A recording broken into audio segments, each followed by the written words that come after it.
મને વિડીયોની અંદર અને ઘણા ડીએમની અંદર કોમેન્ટો આવે છે, ડીએમ આવે છે કે ભાઈ એક્ટિવા 6G જે BS3 BS4 બાઇકો આવતી હતી એ નહીં, પણ જે 6G આવે એની અંદર સર્વિસની અંદર શું આવે અને શું એક્ટિવા જૂના મોડલ જે આવતા હતા એ રીતે જ નવા મોડલની સર્વિસ થાય એવું નથી હોતું.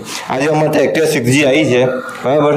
હવે આનો નેક્સ્ટ વિડીયો જે અમારે સર્વિસમાં શું આવે છે એ અમે કાલે બનાવવાના છે, એટલે અમારી આઈડિયાને ખાસ ફોલો કરી લેજો અને નવી અપડેટ આવશે કાલે.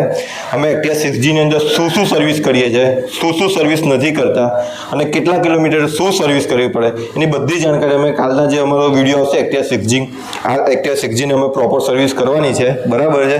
તો તમે ખાસ આઈડીને ફોલો કરી દેજો અને કાલનો વિડીયો ખાસ જોજો કે એક્ટિવા 6G કે તો BS6 ગાડીઓ હોય અને સર્વિસની અંદર અમે શું કરીએ છીએ અને શું વસ્તુનું ધ્યાન રાખવું પડે એ બધી ઇન્ફોર્મેશન અમે કાલે આપવાના છે.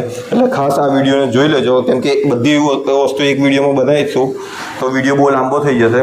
એટલા માટે ખાસ તમે કાલે જોજો, એટલે કાલે અમે તમને બતાવીશું કે અમે એક્ટિવા 6Gમાં કાં તો કોઈ પણ BS6 બાઇકો અને મોપેડની અંદર અમે શું સર્વિસ કરે અમે કાલે બતાવીશું. એટલે આઈડીને લાઇક શેર ને ફોલો કરી દેજો અને અમારી નાની મોટી જાણકારી માટે કાં તો સર્વિસ રિલેટેડ કોઈ પણ કામ હોય તો અમારી વર્કશોપની વિઝિટ કરો. અમારા વર્કશોપનું એડ્રેસ તમારા પ્રોફાઇલની બાયોમાં મૂકેલું છે, તો તમે ગૂગલ મેપનો ઉપયોગ કરીને તમે અમારા વર્કશોપ સુધી પહોંચી શકો છો.